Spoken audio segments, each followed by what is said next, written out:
ce terrain en disant voilà, la philosophie c'est par excellence le produit culturel grec, ancien grec.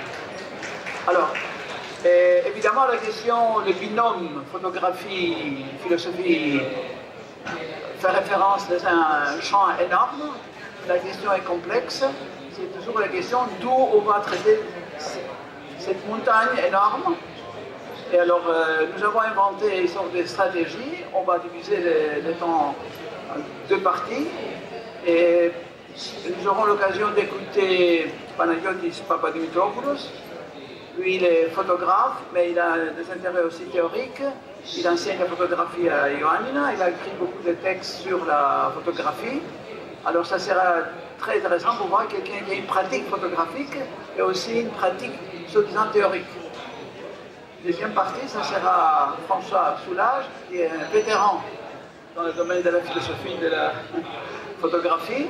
Il a écrit beaucoup de livres, il a dirigé plein de thèses. Toute sa vie était consacrée sur cette question délicate. Qu'est-ce que c'est la photographie, si on part avec terme métaphysique, presque. Alors, première partie, Panagiotis, deuxième partie, François. Et nous allons essayer d'avoir un dialogue et après on va ouvrir la discussion avec vous pour voir comment on peut comprendre ce binôme qui est à la fois simple et paradoxe. Et évidemment, pour avoir une sorte de cohérence, il y a 3-4 questions qui seront des questions sous-jacentes de cette discussion. C'est la question pourquoi la photographie et la philosophie, qu'est-ce que pourrait apporter la philosophie à la photographie à la philosophie, et dans le marché des différentes théories, pourquoi on fait la sélection de la philosophie, et quelles sont les conséquences au niveau théorique, mais aussi les conséquences au niveau des pratiques.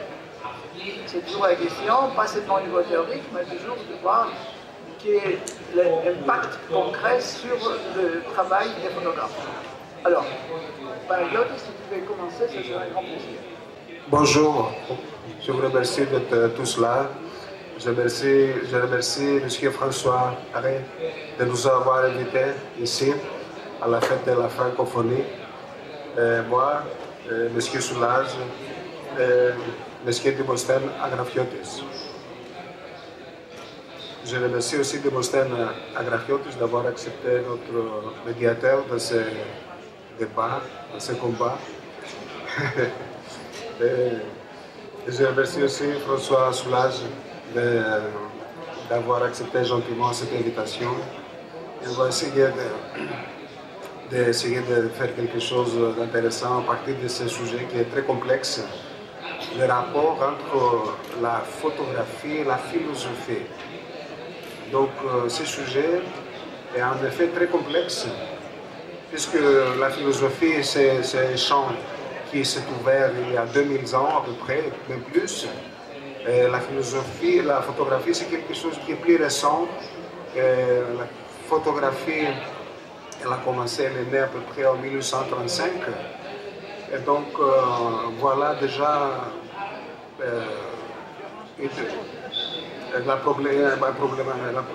déjà un premier niveau de la problématique, comment on peut faire coïncider, comment parler, dialoguer ces deux champs, la philosophie et la photographie. Il y a aussi une autre complexité dans notre équipe aujourd'hui, que moi je suis photographe, donc je ne suis pas un philosophe, donc c'est un peu bizarre qu'un photographe parle de philosophie. Il y a aussi François Soulage, qui est lui un philosophe. Et donc ça, c'est le deuxième aspect de notre difficulté, de notre problème. Moi, François Soulage, on fonctionne de manière complémentaire.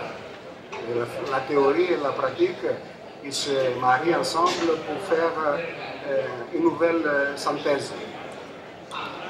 Et donc, M. Agrafiotis va coordonner ces discussions. L'autre difficulté, c'est que moi, je ne suis pas... le français, ce n'est pas ma langue maternelle, c'est ma deuxième langue. Et donc, c'est une langue que je pratique occasionnellement.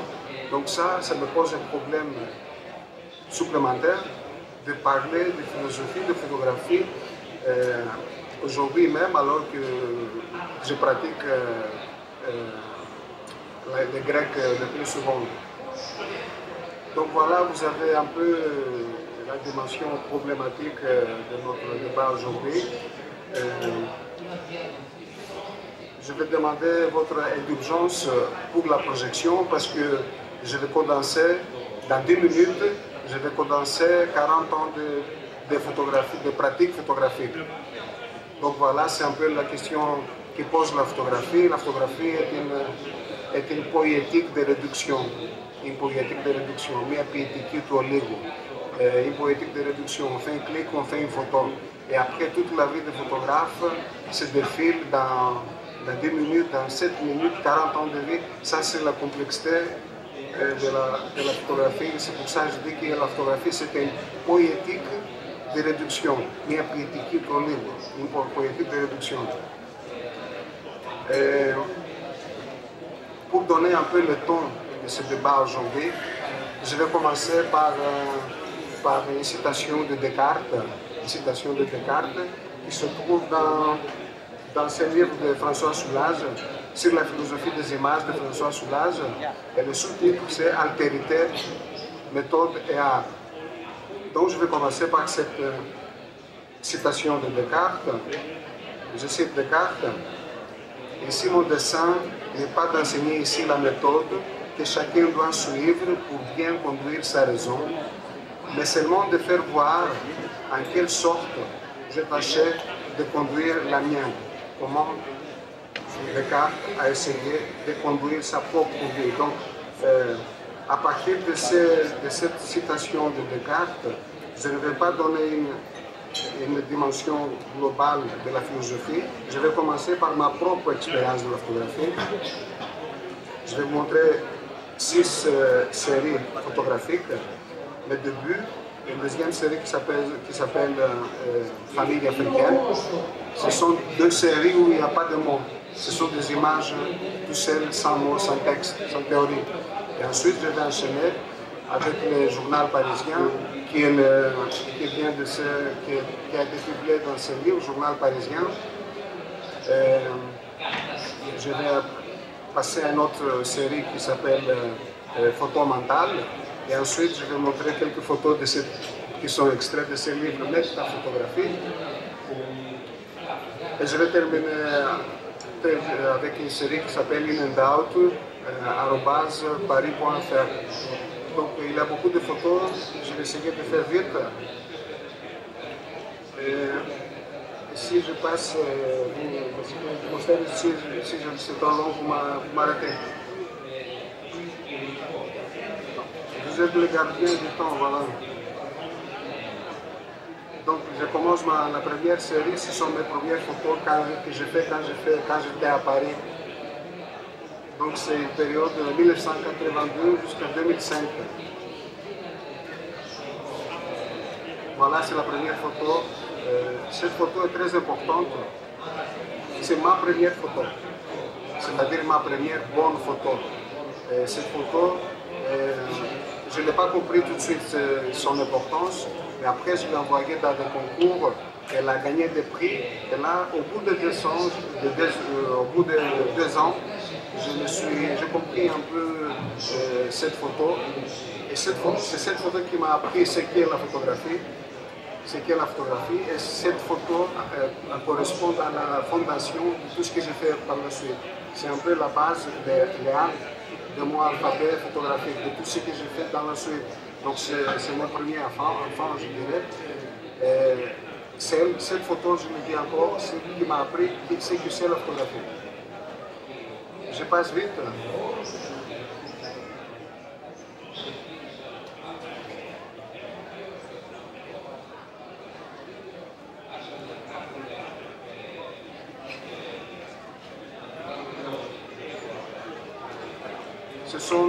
Toutes les photos ont été faites à Paris.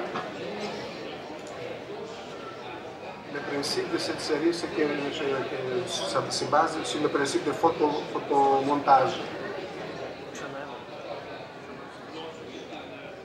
Là, il y a des textes, je ne sais pas voulu, ça m'a passé cette photo sans la vouloir.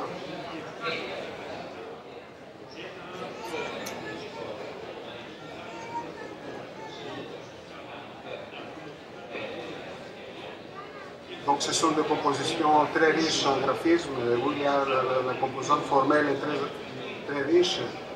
Il y a un intérêt pour les personnes humaines, pour les personnages, pour les figures humaines qui sont soit dans le métro, soit dans le bus. J'aime photographier. Là, c'est quelqu'un qui me regarde, qui est un peu gelé de l'avoir pris en photo. C'est le problème de ce genre de photographie. Là, c'est quelqu'un qui est ailleurs, donc je peux le photographier plus facilement. Et donc là, j'écris quelque chose, toujours fasciné par la figure humaine. La figure humaine, c'est quelque chose qui m'interpelle. Là, c'est une photo prise dans le bus. Encore une photo dans le bus.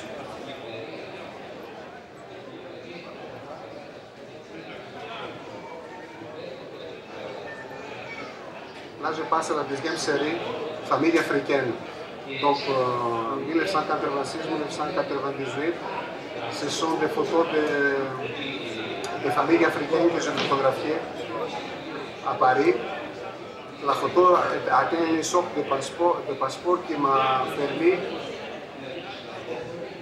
c'était une sorte de passeport qui m'a permis de rentrer dans les maisons et de photographier, je dirais, leur vie, leur manière de vivre.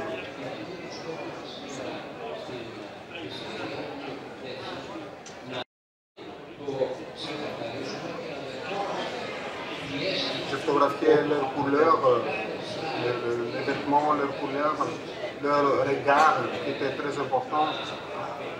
Ça, c'est une photo que j'aime beaucoup. C'est toujours le regard, la manière que les gens regardent la photo.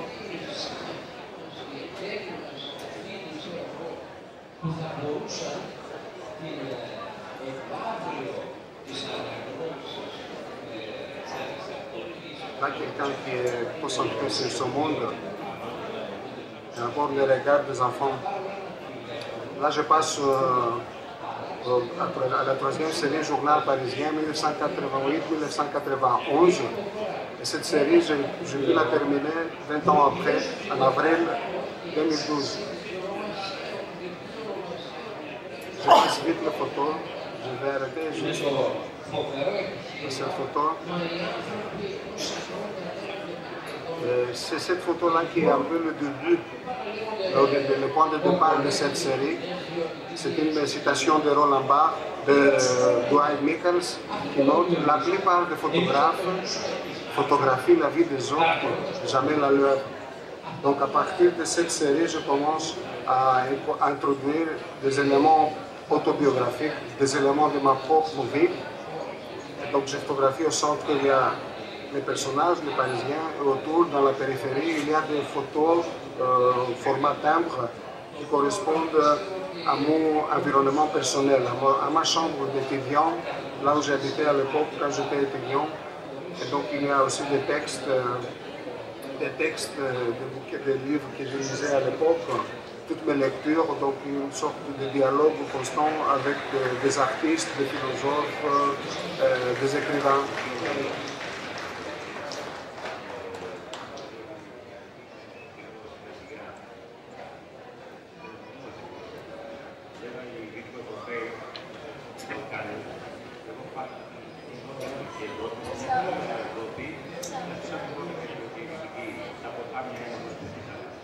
Donc il y a beaucoup de désordre dans mon appartement. Le désordre, c'est l'équivalent plastique de la vérité dans son état le plus pur.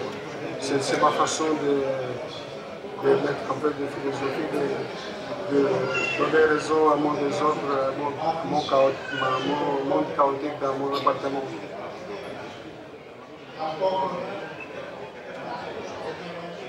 Donc là, ce sont des livres de Rilke, de lecture de Rilke. Vendredi 28 juin 1991, je photographie l'impossibilité de photographier la vie, ma vie. C'est toujours mon objectif, c'est de photographier la vie, mon aventure.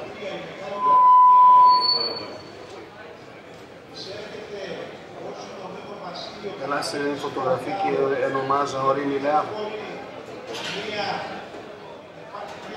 Je note des événements quotidiens. Dimanche 13 octobre 1991, je suis au palais de Tokyo. Je vais voir une expo de Gary Dino Grande. Et là, des questions sont je trouve des réponses à mes questions. Donc, je note. Je réponds. Allez, si vous avez des questions, allez voir l'expo de Dino Grande. Là, je note mes lectures et aussi j'adjoins des images à mes textes. La notation de Marie de Bram van Velde, je peins ma misère, le péril de vivre quand on est sans pouvoir sur le monde. Et 20 ans après, je recommence le journal parisien. Je suis à la librairie du 18e arrondissement, je vois un livre, le journal de Delacroix, et à ce moment, j'ai la question, est-ce que je pourrais continuer mon journal parisien 20 ans après? Donc, dans une semaine, j'ai fait cette photo à Paris, 15 avril 2012. C'était le moment où il y avait les élections présidentielles entre François Hollande et Sarkozy. Et donc, dernière image de ce journal, mercredi 11 avril 2012, je reçois un coup de fil de la Grèce, ta mère ne va pas bien, donc je rentre en Grèce. Donc ma mère sera décédée le 8 mai 2012 à 14h, 3 mois après la mort de mon père. Là, ça commence la combinaison du texte avec le journal. Je commence à déjà introduire des textes dans mes images. Là, c'est la troisième série, photographie mentale, où j'introduis des signes dans mes images. J'aime photographier dans le bus, je regarde les gens, j'absorbe comme une éponge leur image, ça me rend heureux. À des moments difficiles, quand je ne sais pas quoi faire, je prends le bus, je regarde et je me dis que je ne suis rien d'autre que ce regard qui regarde. Ce regard rempli de l'autre, la présence de l'autre qui se trouve juste en face et la preuve de ma propre existence, elle est mon unique miroir. L'autre n'est pas seulement l'enfer, comme le disait Sartre, il peut aussi être mon salut. Et dessine ces photographies parce que la réponse est ouverte. Quand je photographie, je vois des lignes et des formes qui semblent habiller en quelque sorte les objets, les personnages ou les scènes de la vie. Quand la photo sort du fixateur, elle n'est qu'une simple photo. Un décalage existe entre ce que j'ai vu et ce qui est enregistré par l'appareil. C'est une des raisons qui m'ont amené à souligner le contour des scènes photographiées et à produire des dessins photographiques. Voilà quelques notions il fait beau aujourd'hui. J'essaie de donner image à cette phrase un peu générale. Je photographie ce que je suis, ce que je photographie. Je suis photographe, mais qu'est-ce que ce jeu? Donc une interrogation continue, intense sur qu'est-ce que le jeu qui se met en forme, qui se met en image, qui essaie de donner l'image, qui essaie de s'incarner dans la photo. Le temps et l'espace sont, selon Kant, des formes a priori de la sensibilité humaine. Cela signifie que toute expérience est inscrite dans le temps et l'espace. Tout ce qu'on fait est inscrit dans le temps et dans l'espace. Je ne pense pas qu'on peut faire quelque chose qui soit en dehors du temps, en dehors de l'espace. Et là, ma problématique qui concerne la guerre, le combat entre l'image et le mot. L'image chasse le mot chasse l'image. La nature de l'image, c'est de chasser le mot, et la nature du mot, du texte, c'est de chasser l'image. Donc, comment faire pour combiner ces deux entités, le texte et l'image, la théorie et la pratique. Donc voilà, ce sont des photos combinées avec des textes qui viennent illuminer un peu les images. une photographie destinée à la philosophie sur l'amour. Qu'est-ce que c'est que l'amour? Une déclaration d'amour. Et là, le texte est écrit avec la main, mais aussi écrit avec les lettres de l'ordinateur. Là encore, un effort de capter, de faire une image à partir du temps qui passe, photographiant la lumière qui bouge sur la paroi carrelée de mon appartement. Là, un autre moment, premier moment, deuxième moment, troisième moment, premier moment. Je vais ensuite dans cette série qui s'appelle Métaphotographie, la série après la métaphotographie. Comme je dis, c'est la série qui correspond à ces livres. Donc, c'est une nouvelle période qui commence avec dans cette série où les photographies deviennent plus complexes. Le point de départ, c'est la photographie centrale. Le point de départ, c'est la photographie centrale. Et ensuite, dans la chambre noire, j'essaie de prolonger la photographie. Et mon but, ce que j'essaie de prouver, c'est que une photographie ne termine pas là où on croit qu'elle termine, mais elle peut se poursuivre si l'on veut, et si on a l'imagination, et si on se donne la peine. Des photos comme ça, pour faire une photo comme ça dure à peu près une semaine dans la chambre noire, dans le noir. Donc ce sont des photos qui me permettent de faire des petits commentaires sur la photo initiale.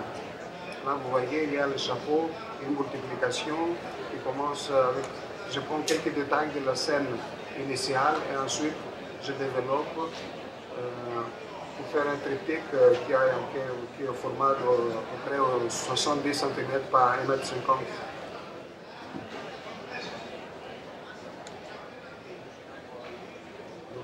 Encore un triptyque, et là effectivement, comme dirait Soulage, comme dirait François Soulage, il y a le surmoi de la photographie, qui est la peinture. Donc il y a une volonté d'outrepasser la photo pour atteindre les gestes de la main, pour casser la mécanique, l'aspect mécanique de la photographie, et pour essayer de dessiner, faire le dessin de ce que j'ai vu avec mon appareil. Voilà un autoportrait, un deuxième autoportrait. Là encore un paysage trafiqué avec la main, déformé. Encore la fascination pour la figure humaine. Encore la figure humaine. Encore la figure humaine, ce sont des photos que je reprends de ma première série et je développe en faisant de nouvelles compositions qui découlent de cette première période.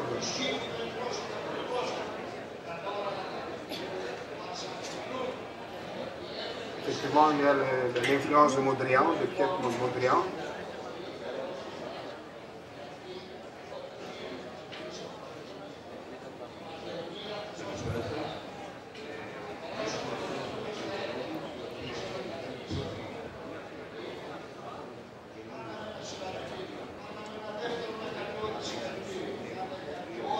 Je vais arrêter un peu sur cette photo.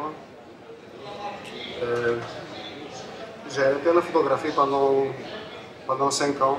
Je faisais de la peinture. Je commençais avec une photo comme ça et je faisais des tableaux. Je faisais des tableaux à partir d'une photo, des tableaux photographiques. Pendant 5 ans, je faisais ça. Et là, nous avons une autre image.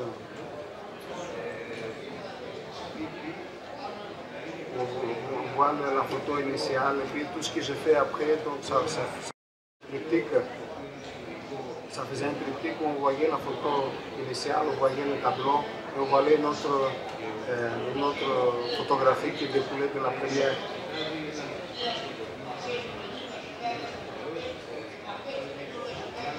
Et donc, à un moment, j'ai vu une scène dans la rue et je suis retourné à la photo. Cette scène, j'avais vu une belle photo. Et cette idée de venir, j'avais oublié que c'est toujours formidable de pouvoir faire une belle image en appuyant simplement sur le bouton. Et donc c'est ici avec une photo qui sont parmi les photos que vous voyez. Ça a été le déclic qui m'a fait retourner à la photographie.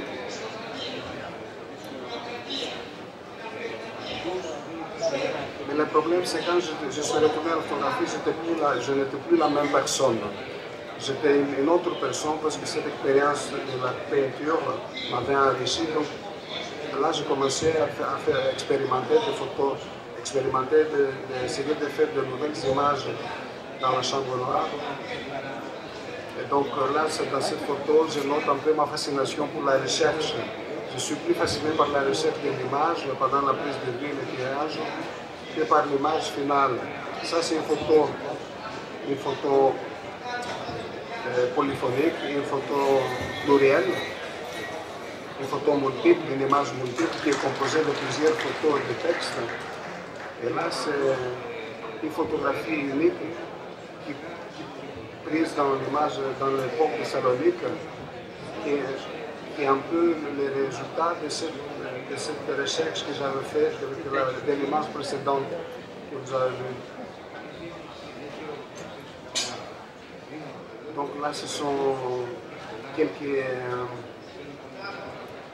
La photo, une photographie qui est en train de se laver par l'eau, déforme le visage et ça donne cette espèce de transformation du visage qui m'a toujours intéressé et que j'ai ensuite introduit dans les photographies, dans mes tableaux aussi. Donc ce sont des photographies lavées.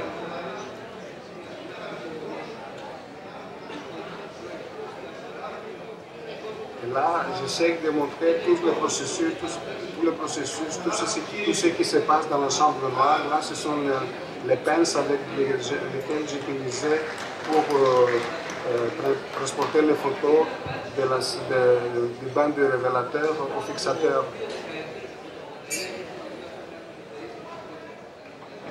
Là, c'est une photographie avec en surplus ces morceaux de papier qui est collé sur l'image photographique. Et donc l'image devient un peu un objet. Là, c'est un autre exemple de métaphotographie. La photographie première, c'est ça. Et la suite, c'est ça.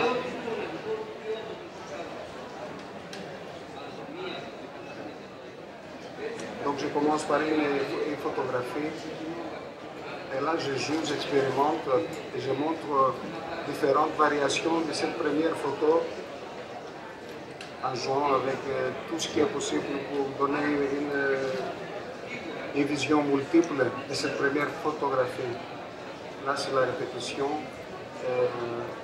Ma question c'était, est-ce que je peux faire une nouvelle photo en faisant répéter des images, en répétant la même image?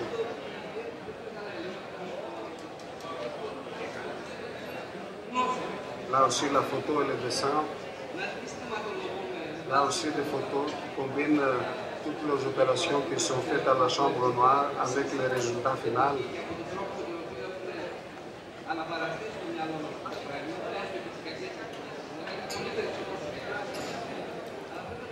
Là, ce sont les pinces encore, les pinces que j'utilisais dans la chambre noire. Et donc, je compose un peu mon nom en français. Je combine mon nom avec des images. Et là, c'était une photo, j'ai essayé de faire une image où ma question c'était est-ce que je peux photographier toutes les photos à partir de donner une vision unique de toutes les photographies que j'avais fait.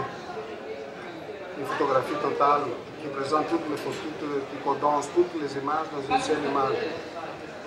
Et là, vous avez un aperçu de comment ces photos sont exposées dans l'espace. Vous voyez une idée de leur format, de leur grandeur. Parce que ce n'est pas la même chose de voir l'image dans l'ordinateur et ensuite de le voir occuper l'espace. Donc là, dans la dernière série, inandout.paris.fr, 2012-2017, là encore des combinaisons de textes et d'images. Je voudrais être quelque chose de plus qu'un simple appui de ton. Une bonne lumière, un immense lieu à la vie. Je ne suis pas satisfait avec le sens, je vais en outre la référence. Cette impulsion à avancer du sens vers la référence n'est rien d'autre que l'exigence de la vérité. Donc la vérité, c'est un souci constant. Dire la vérité au sujet de qui je suis, au sujet de la photographie. D'abord, c'est deux vérités, la vérité par rapport à moi, la vérité de la photographie. Et donc là, ce sont des grands politiques qui sont composés de photographies en couleur, en noir et blanc, qui combinent l'extérieur et l'intérieur, avec des textes qui essaient de donner une vision globale, totale de ma façon de voir la photographie et de lier la photographie avec la philosophie. Donc là, je doute, donc je photographie, donc j'écris, donc je doute.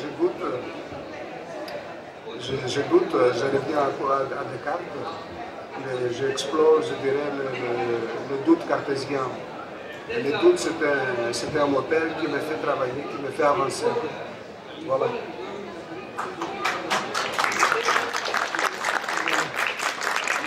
Merci bien, Panagiotis. Je crois qu'il y en a eu l'occasion de voir ton travail des années, sur les condensés, sur les sommaires.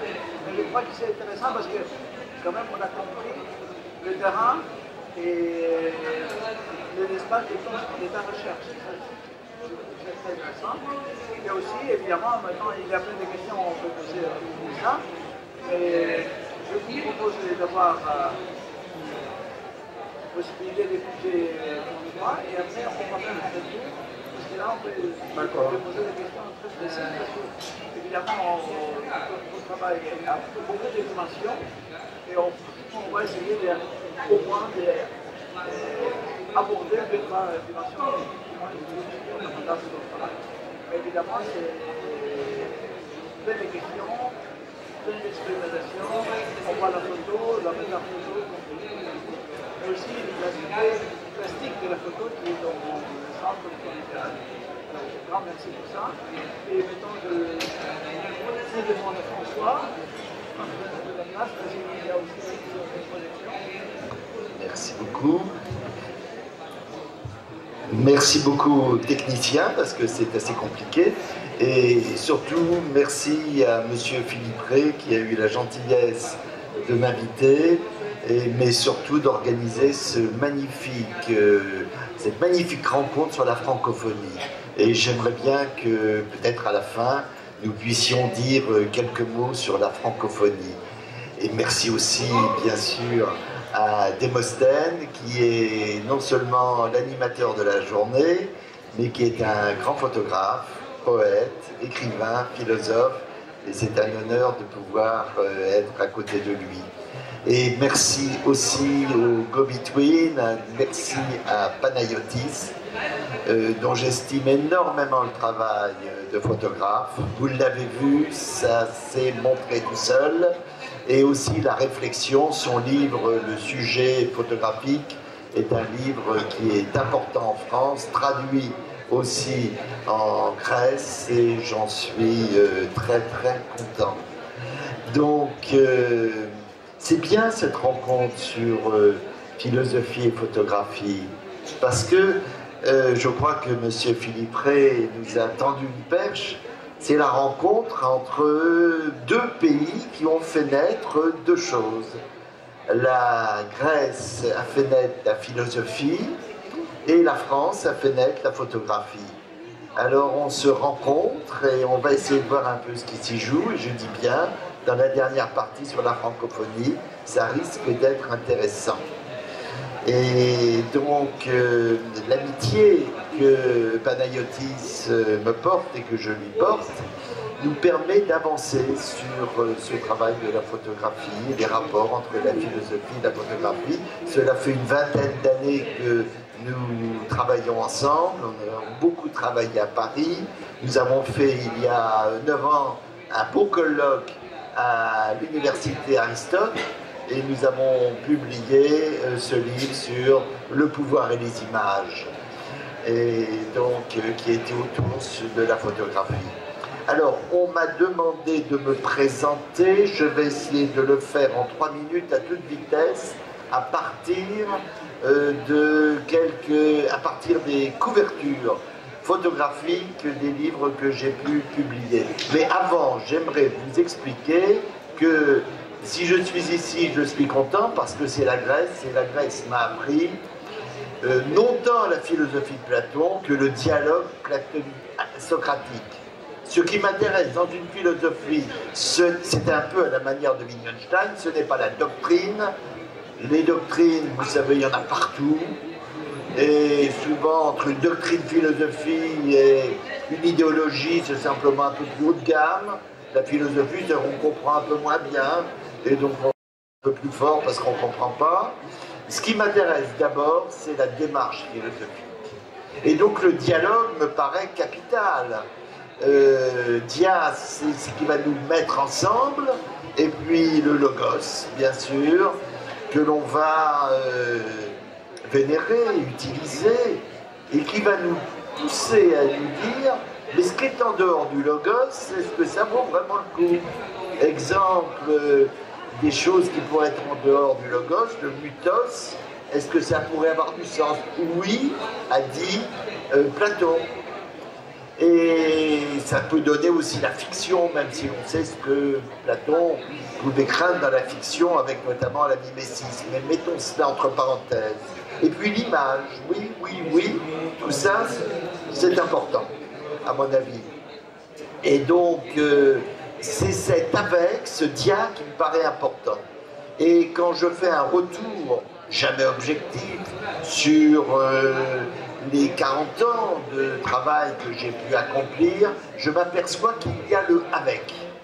J'ai beaucoup fait de livres, et j'en fais encore beaucoup, avec d'autres gens, donc que je dirige. Parce que ça me paraît bien plus intéressant d'entendre des gens réfléchir que de m'entendre moi-même gloser parce que je sais ce que je dis. En général, moi je crois savoir.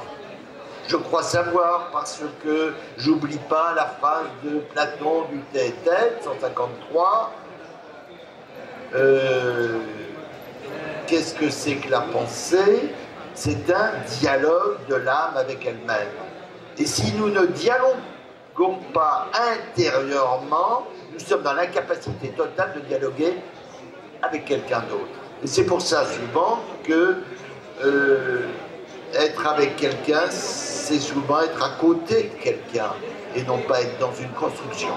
Donc premier fil dans mon travail, c'est travailler avec. Et donc des livres collectifs. Et parfois des livres avec des non-philosophes. Bien sûr d'autres disciplines, mais des photographes. Un certain nombre de livres faits avec des photographes. Et puis, deuxièmement, ça s'est fait sans projet. C'était un résultat, je n'insisterai pas, d'Internet. C'est que je fais maintenant beaucoup de livres en série. Je publie, par exemple, j'ai publié une dizaine de livres sur photographie et corps politique. Là, je suis en train de terminer, j'ai terminé hier, le 3e tome de livres sur le flou. Donc vous voyez, c'est que c'est jamais vraiment terminé. Et ça me paraît, pour moi, intéressant. Voilà. Donc on va passer ça vite fait et j'espère bien fait. Je me donne un peu 3 minutes, ça veut dire que ça va sûrement durer 5, pour vous faire passer. Premièrement, dedans, dehors, ça se fait avec des jeunes de banlieue en très grande difficulté. On leur donne la parole, on restitue leur écrit. Je suis avec un photographe et je suis avec quelqu'un qui fait la mise en page et qui va être un des artistes contemporains les plus importants, Thomas Hirschhorn. Puis un livre Photographie inconscient qui va m'intéresser, qui m'intéresse encore. Puis un livre fait avec un photographe, l'alphabet indien, avec un grand photographe, Marc Pateau, avec un autre Moulin. Et là, on me passe une commande, je passe une commande à 16 photographes, à une quinzaine d'écrivains, à des artistes contemporains, à des danseurs américains, à des sportifs. Je vais même diriger un combat de bodybuilding autour de la problématique qui est marquée tout en bas, le corps, la galère, noir et blanc. Puis je fais un colloque, image du corps et corps vivant, encore avec un photographe. Et là, je travaille sur quelque chose qui pour nous a une certaine importance, encore pour certains, qui est la Révolution française. Et en travaillant avec des gens sur la Révolution française, j'avoue que mes préjugés ont été transformés. Donc ce qui m'intéresse dans les dires, vous voyez, il y a marqué image et dire, c'est les images. Puis je m'intéresse alors, j'interroge la communication dans son rapport à la littérature, aux signes et même aux entreprises. Puis je publie un livre qui va être important pour moi, l'esthétique de la photographie. Il va être publié dans différentes langues, malheureusement pas dans votre langue, et je m'interroge bien sûr à la couleur. J'entendais tout à l'heure mon ami Panayotis dire « Je vais à l'exposition Vinogrande », nous sommes en début des années 90, je me souviens d'y être allé à la même époque, et à la même époque, la photographie n'était pas du tout comme elle est aujourd'hui. Il y avait une sorte d'impérialisme double sur moi, premier sur moi la peinture, deuxième sur moi la couleur, qui était interdite, c'était réservé à la peinture. Puis, travaillant sur tout ça, je comprends bien que nous sommes face à une réalité technologique. D'où ce livre, la question de la recherche est mise en avant, je reprends la question de l'entreprise, de l'image et de l'inconscient, et j'utilise alors le mot image dans ses connotations les plus diverses, aussi bien l'image matérielle que l'on voit ici sur l'écran, que l'image psychique, que l'image au sens idéologique du terme, et je veux faire jouer toutes ces différents sens. Là, des travaux, je vais faire une douzaine chaque année de colloques à Bahia, Salvador de Bahia, où j'ai toute une équipe là-bas, et d'où publication d'un certain nombre de livres. Et je travaillerai ici sur un auteur que j'aime beaucoup, Kosztolanyi, en Hongrie.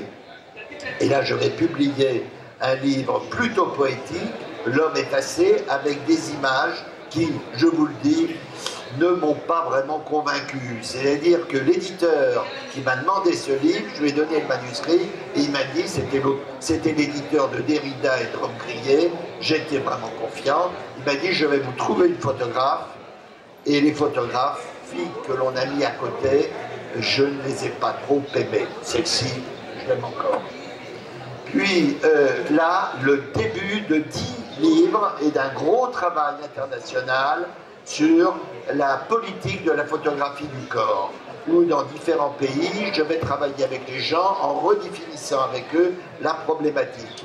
Là, nous sommes, si mes souvenirs sont bons, en Hongrie, là nous sommes au Brésil, là nous sommes au Canada, là nous sommes en Slovaquie, là nous sommes en Argentine, là nous sommes chez vous, en Grèce, là nous sommes en Espagne, et je travaille donc avec aussi des gens comme le grand historien Pierre Vidal-Naquet, la grande philosophe Christine Bussy-Klugsmann, et mes amis, des gens que je ne connaissais pas, en Séoul, à Corée, me demandent de travailler avec eux.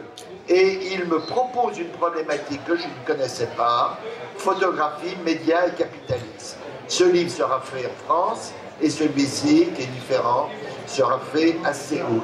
Et donc je publie d'autres livres sur la photographie en tant que telle, et bien sûr la photographie et le contemporain. Bien que l'on sache que c'est quand on sera mort qu'on saura qui étaient nos contemporains.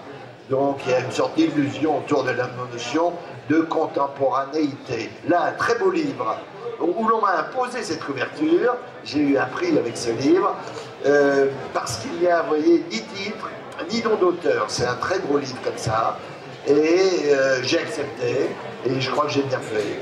Et puis là, un travail sur la ville et les arts, sur le sensible contemporain. Vous voyez, là, ça tourne autour du contemporain. Photographie contemporaine et art contemporain, le portrait anonyme. Et là, la mise en place d'un nouveau champ qui va être un gros travail sur les frontières. Je dirige entre 2012 et 2017 une grande enquête sur les frontières. J'arriverai à faire paraître plus de 70 livres, pas de moi bien sûr, mais d'un grand nombre de collaborateurs dans le monde, et quelques livres. Ça, c'est le premier livre qui a mis le feu aux poudres. Frontières aussi bien géopolitiques que géo-artistiques. Et donc frontières entre la photographie et ce qui n'est pas elle. Frontières géoculturelles, etc. Frontières du flou, le numérique, le cinéma, etc. Donc là, des livres faits. Et un livre que j'aime beaucoup, qui est paru, qui s'appelle Le corps Internet, où je réfléchis sur le statut du corps dans ce long processus qu'est Internet. Frontières et artistes, je m'appesantis, car ça reprend des choses qui ont été faites en Méditerranée. Mondialisation à frontières, lieu et monde, les écrans, frontières et migration, l'expérience photographique, frontières des rêves, l'homme qui rêve, Malraux, etc. Frontières et dictature. Avant-dernier tome de la série Photographie et corps politique, donc qui est en Argentine cette fois-ci, et Frontières des mouvements autochtones, art et frontières, quelques livres. Cette notion qui me paraît très importante de reconstruction, que nous avons bien compris grâce à l'œuvre de Panayotis tout à l'heure, puis la photographie au post-digital, la question de l'extériorité. Maintenant, je suis sur cette série-là. Au mois de novembre, je ferai le 3e colloque à Santiago du Chili sur images et extériorité. Et puis un livre sur le selfie. Le selfie nous environne, on ne peut pas ne pas en parler, et encore des livres sur les frontières. Et là, c'est le dernier livre sur photographie et corps politique, et je m'arrêterai là, dans cette série, et je ferai après un livre général. Parce que pour moi, mon travail à l'heure actuelle n'est qu'un travail préparatoire, à part quelques livres personnels faits. Je veux, d'ici un an, reprendre la totalité de tout ça, et construire des livres qui essayeront de synthétiser ce que j'ai pu dire à droite ou à gauche, ou remettre en cause. Frontières des langues, images d'images, que l'on voit très bien dans le travail de notre ami Panayotis, qui est un des meilleurs photographes qui travaille dans cette problématique-là, tant photographie et littérature, et esthétique et connectivité. C'est le 3e tome d'une série que je fais à Brasilia, où chaque année, j'organise un colloque, et le prochain colloque sera sur le flou et les images à Brasilia, et j'en organiserai un après à Vittoria sur images et anonymat à l'ère du contemporain. Voilà, je voulais parler 3 minutes, j'ai été trop bavard, étant trop vieux. Voilà. Donc, je réponds à vos questions comme vous voulez.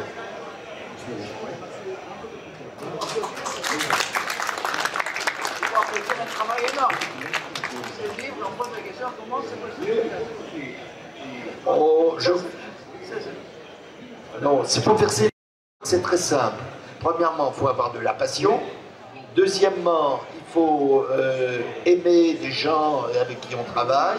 Et troisièmement, il ne faut rien attendre du monde extérieur.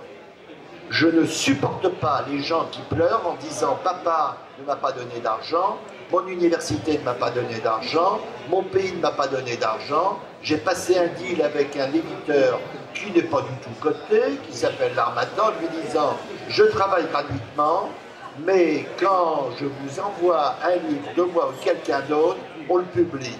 Soit vous avez confiance en moi, soit vous n'avez pas confiance. Si vous n'avez pas confiance, je vais travailler ailleurs. » On m'a proposé dans d'autres maisons d'édition, notamment des maisons d'édition prestigieuses, de travailler dans les mêmes conditions, d'être payé. Et j'ai demandé combien de temps il fallait avoir pour publier un livre. On m'a dit 2 ans. Deuxièmement, on m'a dit, tu choisis le livre, mais enfin on prendra tout ça. Je n'ai plus le temps d'avoir un surveillant général qui va me dire si c'est bien ou c'est pas bien. je m'autorise à penser que je suis capable, sur ce tout petit domaine, d'avoir une question, une compétence. Si vous me demandez, par ailleurs, de faire, je ne sais pas quoi, des côtelettes de veau, ou de réparer un ordinateur, j'ai aucune compétence et je demanderai un spécialiste. Alors, on pose toujours la question élémentaire. Pourquoi vous avez décidé de travailler en tant que philosophe sur la question de la philosophie? C'est quoi? Mais la question est simple. Enfin, la réponse est très simple. Je fais des études de philosophie. Je suis marqué par Husserl, le phénoménologue, et je suis marqué par Bachelard. Et donc, à un moment, je me dis, il faudra que je fasse une thèse, non, que j'écrive un livre. Et avant, comme exercice préparatoire, je me dis, peut-être une thèse. Et sur quoi? Le titre de mon livre que je voulais faire paraître quand j'avais 20 ans, et je l'ai encore, c'est l'image et le concept. Pourquoi? Parce que la philosophie s'interroge sur elle-même à partir du concept et fait fuir parfois l'image. Et l'image dans sa matérialité comme ici, elle est parfois un petit peu mal. Je connaissais un peu le concept, ou du moins je croyais le connaître. Je connaissais un peu l'image, mais ça me dérangeait, comme tous les gens qui ont fait de la philosophie. Et je me suis dit, confrontons-nous à l'image. Et donc là, en tant que bachelardien, on ne va pas parler de l'image en général, mais d'une certaine image, d'une toute petite image. Sur quoi les gens n'ont jamais travaillé? Oh, l'image au cinéma, il y en avait des milliers. L'image, etc., en peinture aussi. Donc j'ai pris, on était à la fin des années, on était dans les années 70, j'ai pris la photographie. Et je me suis dit, je vais passer 3 ans avec la photographie. Et après, je généraliserai. Je passerai de la photographie à d'autres types d'images. J'ai un peu généralisé, mais je suis resté les pieds dans la photographie. Alors, évidemment, vous avez une expérience extraordinaire. Parce que vous avez écrit des livres, vous avez voyagé, vous travaillez avec des photographes, des théoriciens de différents pays. Vous êtes presque un philosophe global. Je me pose la question maintenant, après cette expérience que vous avez eue dans votre travail, dans votre vie, parce qu'il y a toujours, entre l'image et le discours, il y a toujours une certaine difficulté, il y a une certaine divergence. Est-ce qu'il faut faire une sorte de résumé des difficultés qu'on apporte chaque fois qu'on veut toucher cette question? Entre le discours et l'image, entre le discours et la figure, il y a toujours quelque chose qui est indépassable. C'est quoi cette résistance essentielle et absolue? Alors, votre question est difficile. Je vais essayer d'être rapide et avant, je vais juste rebondir sur un mot, philosophe global. Je dirais que je distingue la globalisation de la mondialisation. Et la globalisation, pour moi, je mettrais dans le mot globalisation tout ce qui est négatif. Et dans le mot de mondialisation, tout ce qui est positif. C'est formidable que l'on soit ici, ensemble. Et donc que on voit du monde, si j'ose dire, au sens français du terme. Et nous sommes aussi dans notre rapport au monde. Et c'est vrai qu'il y a 1000 choses qui sont magnifiques. Mais ce que cela m'a appris, ces voyages, c'est que au départ, je me disais, je vais pouvoir accumuler tout ce que les gens pensent, tous les points de vue. Et en avançant dans le temps, je me dis que ce qui est le plus important, c'est peut-être ce que nous disait il y a un demi-siècle Foucault, c'est de comprendre les épistémés qui rendent possibles les discours et les pratiques. En gros, nous pensons à partir de nos disciplines, philosophes ou par exemple photographes, nos pays, nos cultures, nos appartenances sociales, nos arrivées dans l'histoire, nos engagements, etc., etc. Donc je comprends vraiment, enfin j'essaye d'entendre des différences et non pas de trouver quelque chose, une synthèse, n'est-ce pas? Et je dirais qu'il ne faut pas fonctionner au niveau de l'universel abstrait dont parle Hegel, mais de l'universel concret qui intègre autant que faire se peut toutes les différences. En disant cela, j'ai apparemment été très loin de votre interrogation sur image et concept ou image et discours. Et vous avez dit on n'y arrive jamais. Non, bien sûr, on n'y arrive jamais. Mais pourquoi faudrait-il arriver quelque chose? On arrivera un jour au cimetière et ça sera terminé. À un moment, les choses s'arrêtent. Non, il y a une dynamique de la pensée. Il y a une tension où, nous l'avons vu grâce à Panayotis, il s'interroge sur le langage, sur la pensée. Il n'a pas simplement une doctrine sur la photographie. Et il s'interroge avec des images sur les images, il s'interroge sur les images avec des textes. Eh bien, nous pouvons aussi, c'est ça qui est intéressant avec la photographie, c'est que nous sommes confrontés à une image visuelle et que nous nous disons, si je voulais la décrire, j'en aurais jamais fini. De même que l'existence crucifie le concept, à la manière de Kierkegaard, on pourrait dire que l'image crucifie le concept et on n'arrive pas à restituer les choses. Alors faut-il pleurer? Non, il faut avancer, travailler, multiplier les points de vue. Et c'est ça, d'un côté comme de l'autre. Et quand on s'est confronté à une image matérielle comme la photographie, on va comprendre que nos discours sont habités par des images métaphoriques, que notre inconscient est habité par des images, et que dans le discours d'un texte, aussi rigoureux soit-il, et je travaille à l'heure actuelle avec Gabriel Baudran, qui est mathématicien, nous essayons de voir ce qu'il y a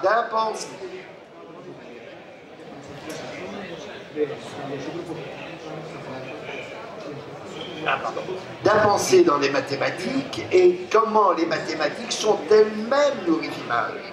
Donc pointer l'image, la question d'image, c'est pointer aussi la question de l'image dans l'exercice du logos. Et c'est d'une certaine manière reprendre un projet platonicien qui se nourrissait de mythes sans dire que c'était la même chose, ou socratique qui essayait de déconstruire les images dans les opinions, voire les propositions des gens.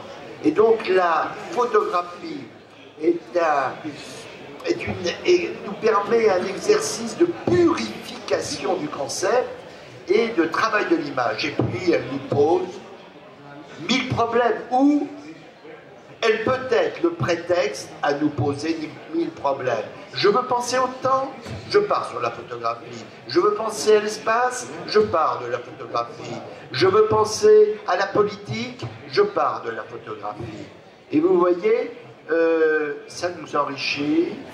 On n'est pas simplement dans le monde des livres. Et quand j'ai commencé à m'intéresser à la photographie, j'ai fait comme tout mauvais élève, qui avant tout est un élève. C'est-à-dire que je me suis dit, qu'est-ce que Hegel, Descartes ou Platon pourraient penser sur la photographie? Catastrophe! Je vais plaquer tout cela sur un objet.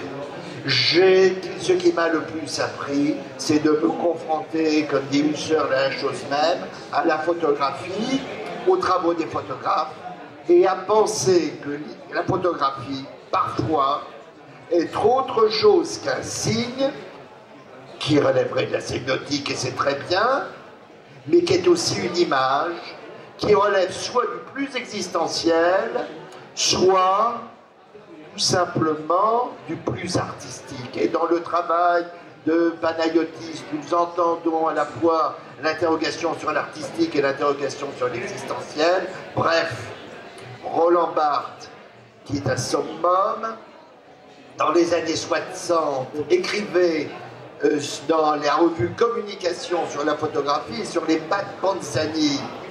Il lui a fallu 20 ans pour comprendre que la photographie des pattes Panzani était peut-être moins intéressante que la photographie de sa mère.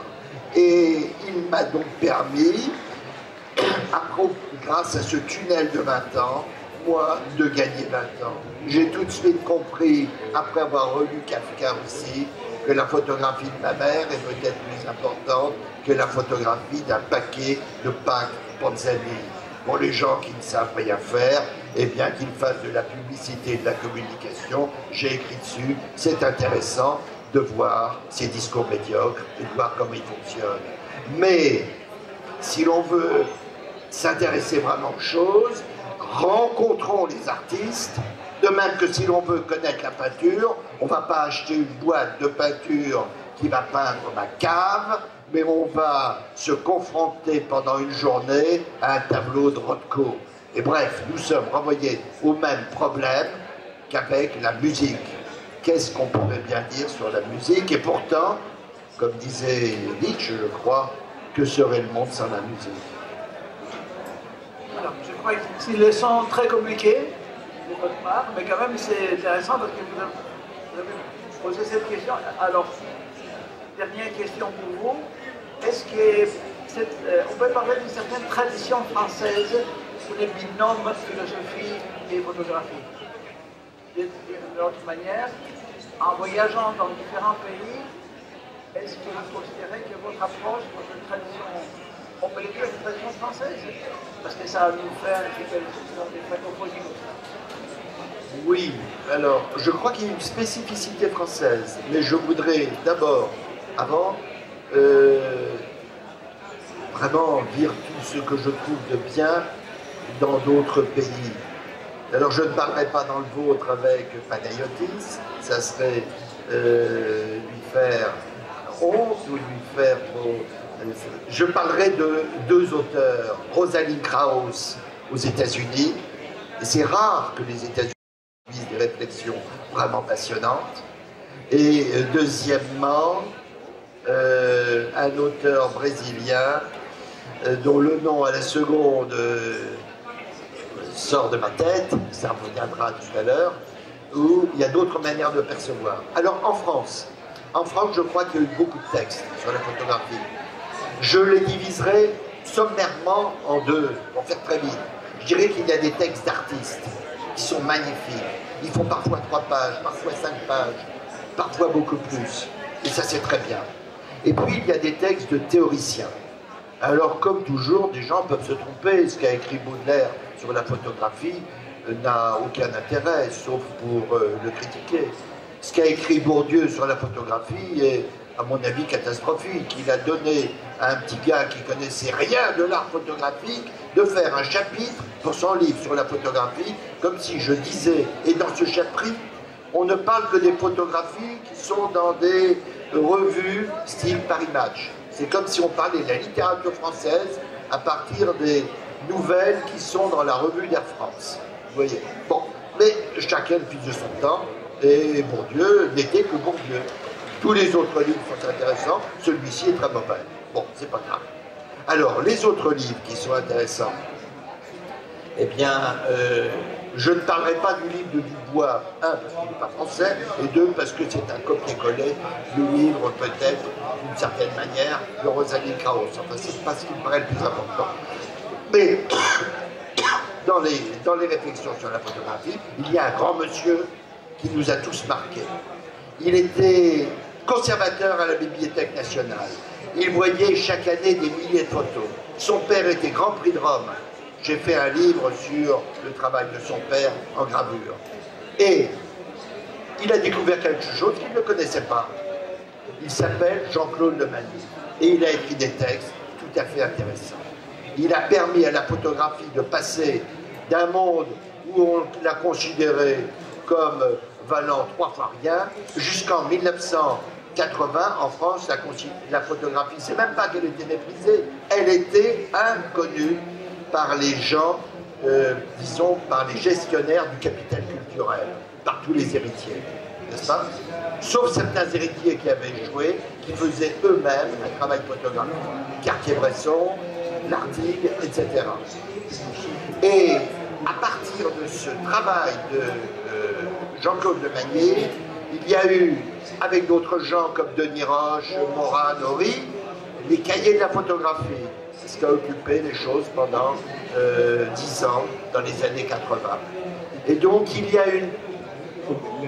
Est-ce qu'il y a une spécificité française? Oui, si la pensée française est plurielle. Donc, il n'y a pas une doctrine française. Parce que c'est un peu comme si on essayait de comparer Jean-Paul Sartre d'un côté et, j'allais dire les minas, mais et Althusser de l'autre. Vous comprenez? Donc il y a des approches, il y a des efforts, et puis surtout, on travaille avec nos gens. Je dirais après, si vous voulez, des mots sur la francophonie. On a parlé un peu on a parlé d'images, on a parlé de textes, on n'a pas parlé du réel. Qu'est-ce que c'est que le réel? Donc je vais commencer, je vais vous poser une question à partir de quelque chose que vous avez écrit dans l'esthétique de la photographie. La première question, c'est pourquoi vous pensez qu'une esthétique de la photographie est-elle nécessaire? Et la deuxième question, je veux que vous commandiez cette phrase que vous avez écrite. Qu'est-ce que le réel? Qu'est-ce que le moi? Quelle est la nature de cet acte par lequel le moi vise et membre le réel? La question, aussi bien avec l'image qu'avec le texte, on essaye de rendre le plus tangible le réel. Qu'est-ce que c'est que le réel? Et qu'est-ce que le moi qui essaie de rendre plus tangible, plus compréhensible le réel? Qu'est-ce que le moi aussi? En une minute, sûrement, la réponse. Bon, je ne vais pas donner la réponse, mais je vais dire que chacun d'entre nous, dans la vie quotidienne, nous sommes confrontés aux problèmes du réel et aux problèmes du moi. Commençons, si vous le voulez bien, par le deuxième. Nous avons dit, en suivant Platon, que la pensée, c'est un dialogue de l'âme avec elle-même. Donc le moi est pluriel. C'est ce jeu sur cette pluralité. Outre que nous sommes des êtres temporels, nous évoluons. C'est pour ça que j'ai voulu vous montrer les choses. Si je voulais, par exemple, faire une photographie de moi, voilà, la photographie de moi, ça serait l'insaisissabilité de toutes ces couvertures, voyez-vous. Alors, nous nous confrontons au réel, à ne pas confondre avec la réalité. La réalité, on la voit, on la touche, on la mange, on en fait ce que l'on veut.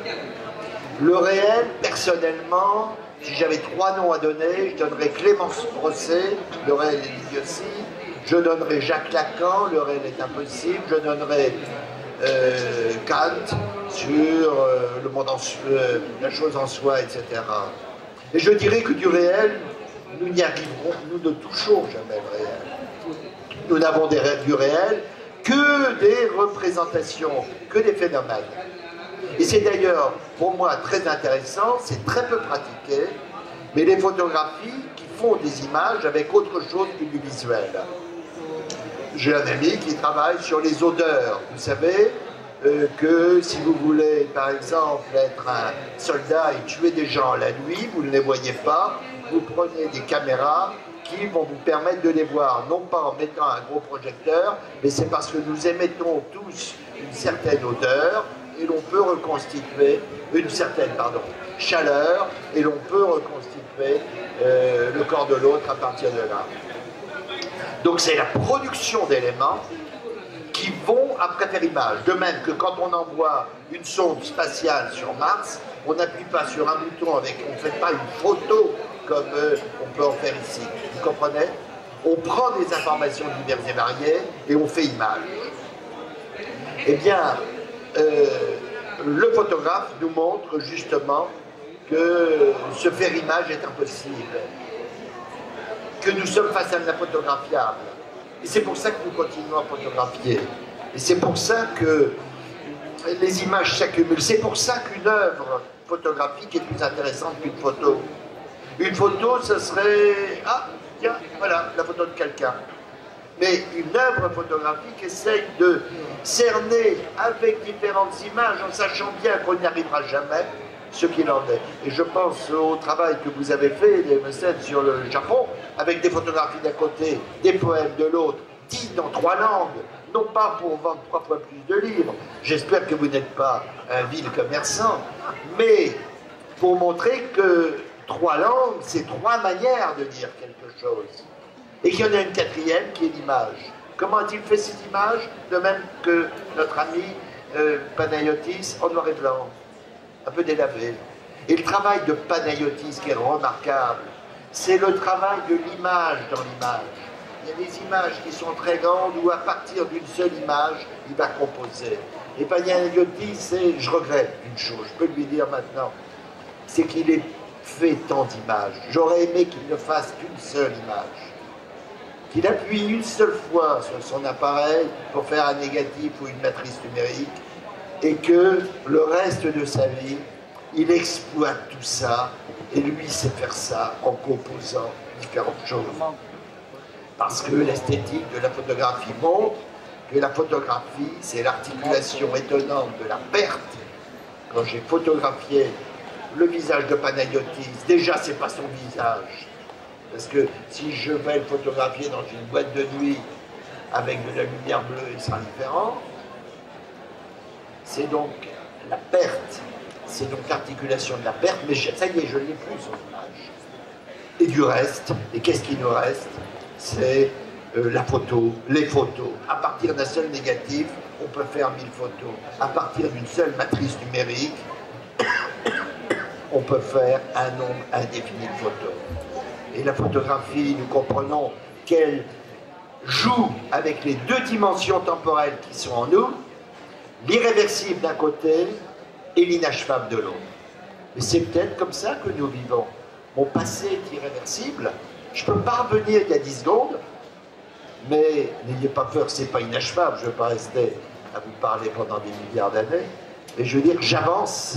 Bref, la photographie, elle est à notre image. Nous avons un passé, nous avons un présent. Aujourd'hui, beaucoup de gens ne pensent qu'ils n'ont qu'un présent et que du passé, ils ont pu faire table rase. Et quant au futur, nos futurs, nous avons un futur. Et ça, nous ne devons jamais l'oublier. Mais nous avons surtout une articulation des trois, une articulation du passé, présent, futur. Et c'est par cette articulation que je réponds un peu à la question de Panayiotis face à ce réel difficile à saisir et ce moi impossible à causer.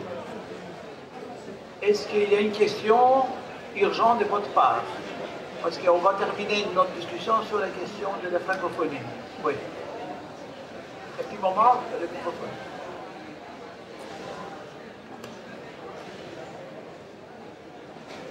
Θα μιλήσω στα ελληνικά και θα γίνει μετάφραση, γιατί δεν ξέρω γαλλικά ή να τα πω στα αγγλικά. Θα προσπαθήσουμε να μεταφράσουμε. Ναι. Είναι πολύ απλή η ερώτηση, απευθύνεται και στους δύο. Και στο κύριο Σουλάς και στο Γιώργο Παπαδημητρόπουλο. Αναφερθήκατε πριν από λίγο για τον Πλάτωνα.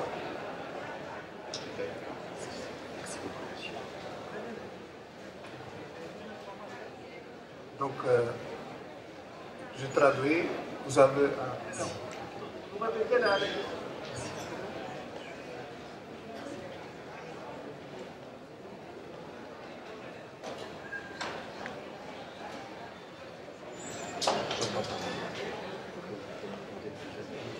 Oui, je vous entends.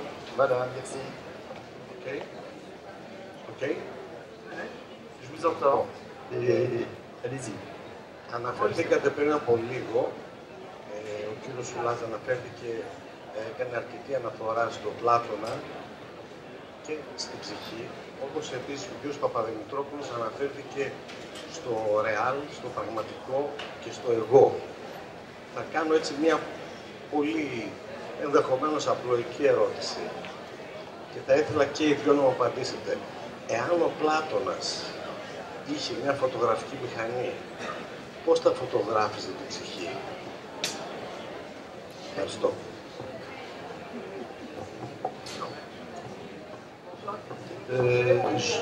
Oui, on va laisser Panayiotis. Déjà, je ne sais pas si Platon parle de l'âme, mais il dit dans Platon, il parle de la mimésis, il parle de la il parle de la mimésis et il dit que le peintre, il peint le réel ou le monde d'une manière comme si étant un miroir sur le monde.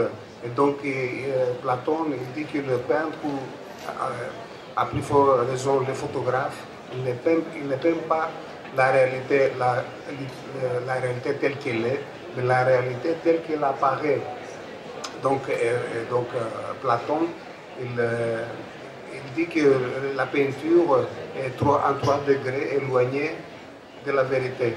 Le premier degré de la vérité, c'est le monde idéal, le monde des idées.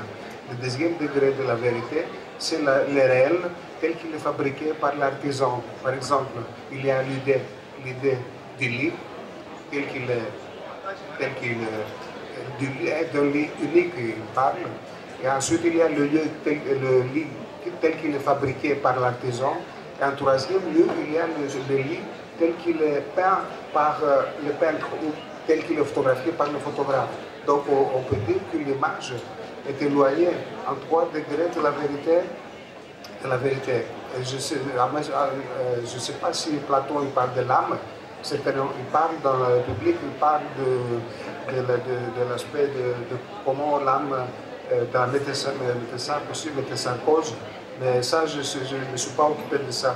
Mais je sais que Platon il parle il dit de l'artiste qui propose un miroir à la réalité et donc il photographie des phénomènes et non pas de vérité essentielle.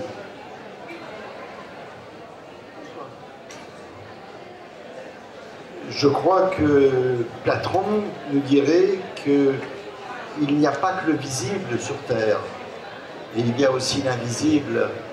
Et l'âme est du côté de l'invisible. Donc ça ne veut pas dire qu'il ne ferait pas de photographie de l'âme. Pourquoi? Parce que pour lui, Platon, l'art ne doit pas être un art d'imitation. Ce qui pose un problème quand on fait une peinture du corps de quelqu'un, parce qu'on aurait tendance à imiter. Mais si je veux faire une photographie de quelque chose qui n'est pas visible, c'est apparemment plus facile de faire une photographie artistique, car ça sera autrement que je ne vais pas essayer de photographier l'âme comme on photographie une main, mais je vais essayer par cette photographie, de montrer quelque chose de spirituel. Et là, je crois que Panayotis peut, et par son travail et ses références, nous enrichir.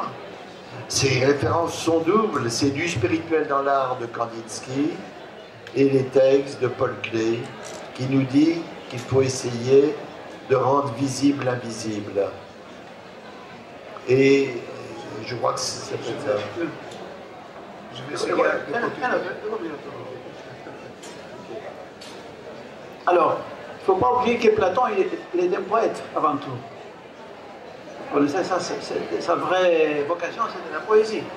Alors, Platon, et quand on parle l'âme, chez Platon, il n'y a rien à voir l'âme selon la tradition chrétienne. Il ne faut pas confondre les deux manières qu'on aborde la question de l'âme.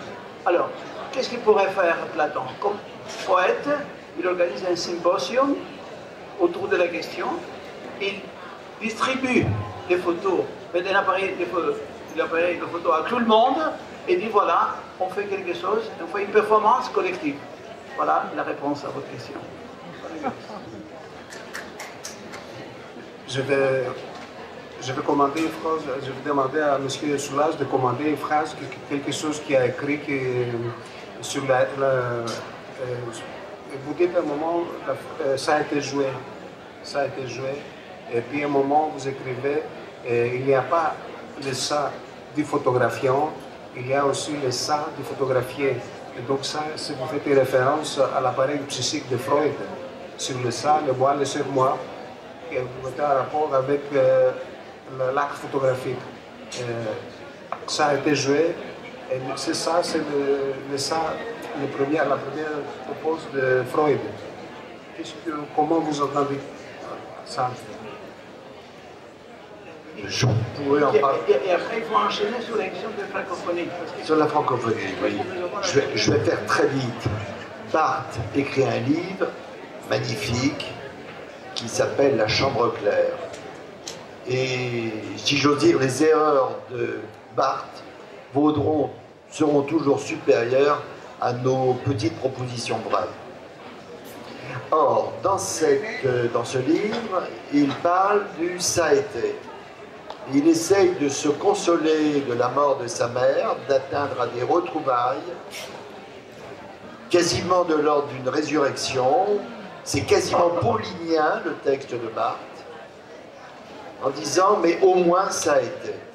Alors, je ne crois pas dans cette position-là, mais que sais-je? Et pour faire avancer les choses, je suis passé de l'expression ça a été à ça a été joué, pour dire que quand il y a acte photographique, rapport photographique, entre moi et un paysage, ou moi et le monde, c'est toujours dans un jeu comme au théâtre, où je vais dire à quelqu'un de plutôt faire ceci, plutôt faire cela, et moi-même je vais me déplacer à travers le paysage pour avoir telle ou telle prise de vue, angle, etc.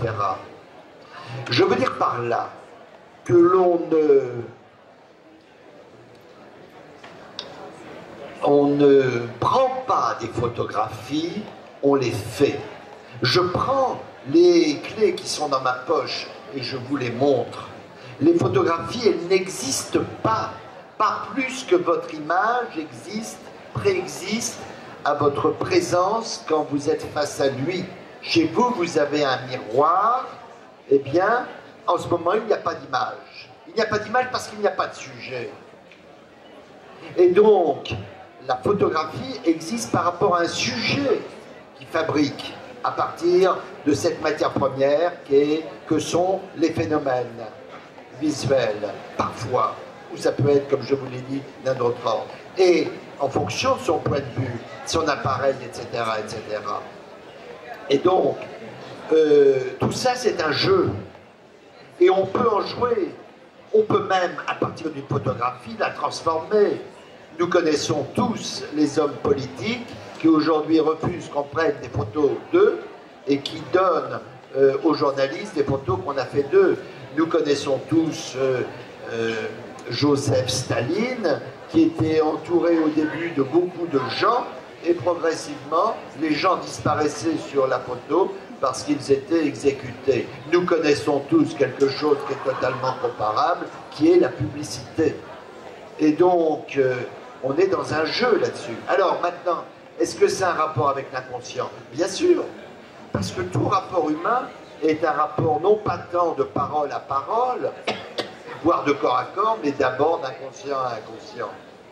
Et donc, dans l'acte photographique, ça n'échappe pas à cela. Et tout ça, ça agit, rebondit, etc., etc. Outre que la fonction scopique, au niveau psychanalytique, a été analysée, et qu'on joue avec tout ça. On joue au sens multiple du mot jouer en français, où c'est à la fois le jeu de l'enfant, la royauté de l'enfant qui joue, je crois, dit Héraclite, n'est-ce pas? Le temps, c'est comme le jeu du tric-trac, royauté de l'enfant qui joue. Mais le jeu, c'est aussi faire jouer quelque chose, comme on dit en français, cette porte à du jeu, etc. Et c'est bien si la photographie est un jeu. Et si l'on ne sait jamais vraiment si c'est un jeu qui va nous tromper ou un jeu qui va nous apporter quelque chose. Mais je crois que c'est le principe même du fonctionnement de l'individu, où Freud l'explique bien, comment l'enfant joue pour avoir un nouveau rapport au réel. Ah oui, on me disait francophonie, eh bien, ce qui est important, d'abord, plusieurs choses qui sont de l'ordre du détail, et après une question peut-être. Un, si nous sommes ici, si moi je suis là, c'est à cause de la francophonie. Deux, si nous nous réunissons, c'est aussi à cause de la francophonie. Maintenant, la francophonie, elle peut être pensée comme un outil qui va permettre à tout le monde de parler dans 50 ans, beaucoup plus le français. C'est très bien. Mais ce n'est pas suffisant.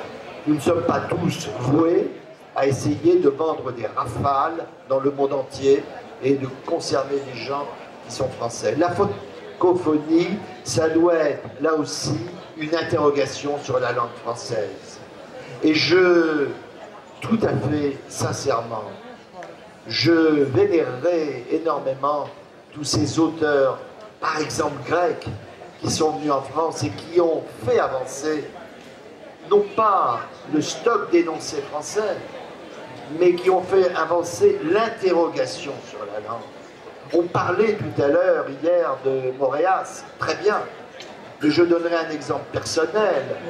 J'ai travaillé, j'ai fait un dialogue avec Costa Axelos, et Costa Axelos n'aurait pas pensé ce qu'il a pensé s'il avait été en Grèce. On pense à partir de sa langue, mais surtout on pense dans une interrogation de sa langue. Merci Monsieur Papadimotropoulos, Monsieur François Soulage pour cette magnifique intervention. Bon, je pense qu'on peut beaucoup les applaudir.